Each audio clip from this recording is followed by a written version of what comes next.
Vou receber aqui no estúdio agora o engenheiro civil, doutor Ricardo Saporiti, que vai trazer mais informações. Doutor, obrigado por ter vindo. Prazer. Essa história, o prazer é meu, essa história dos túneis, das pontes, dá uma complicada, né? Muito complicado, Rafael. Muito complicado mesmo. E por isso é que nós, vamos dizer, no estudo que foi elaborado para a Fiesc, nós colocamos que, na melhor de todas as hipóteses, a via de contorno ficaria concluída no princípio, no primeiro trimestre de 2021. Agora veja bem, Rafael, são 4 túneis duplos. Isso é obra para, no mínimo, assim, na melhor das hipóteses, 2 anos e meio a quase 3 anos para ser executado. Para a gente poder visualizar, túnel duplo tipo Antonieta de Barros. Exatamente, exatamente. Tipo Antonieta de Barros. Nós temos 5 pontes duplas, sendo que uma das pontes é sobre o rio Biguaçu. Quer dizer, não são obras que você consiga executar num curto prazo de tempo. Então, isso é que preocupa muito, porque todas essas grandes obras ainda não foram executadas, não foram nem iniciadas. Então, e elas não dependem de desapropriação.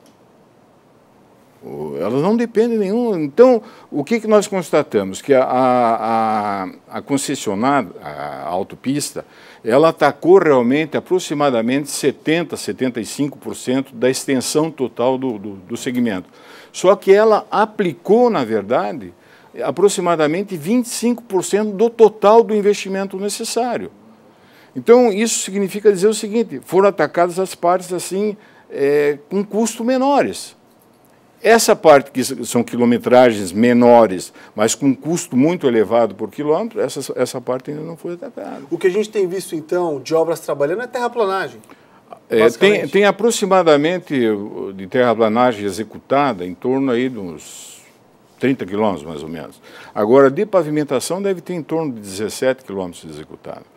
Porque existe essa preocupação em relação às desapropriações em Palhoça, onde o trecho nem é tão grande mas assim. Mas no segmento que vai do Rio Inferninho até a São Pedro de Alcântara, ali o acesso a São Pedro de Alcântara, não tem problema mais de desapropriação. Com exceção de um ponto ali perto onde tem o túnel número 4, o túnel duplo. Mas não é tão significativo assim. A responsabilidade citada na reportagem do Paulo Miller, da NTT, por exemplo, é real, então, também.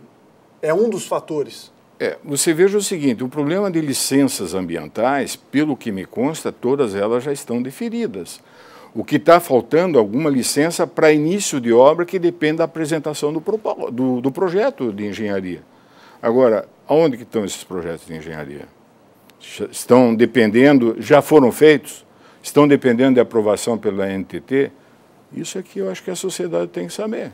O que passa pela minha cabeça e talvez de quem está em casa é o seguinte: falta planejamento de verdade em obras dessa magnitude?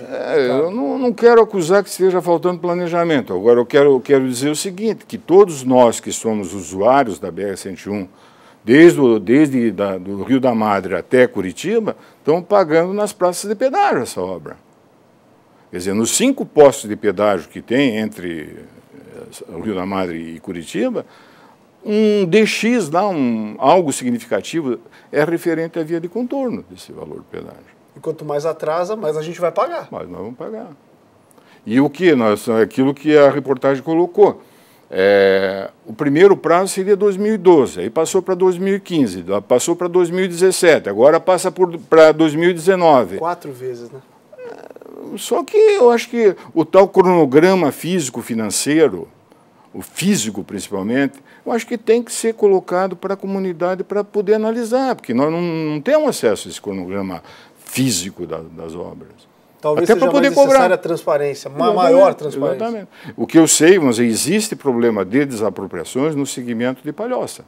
Mas tem, vamos dizer, eu vou relacionar aqui sem querer ser cansativo, mas tem uma grande interseção na BR-101 no norte, uma grande interseção da BR-101 no sul, tem uma grande interseção sobre a BR-282 e tem outra na estrada de Antônio Carlos. São 4 grandes interseções. Dessas 4, pelo que me consta, só a de Antônio Carlos é que está em obra.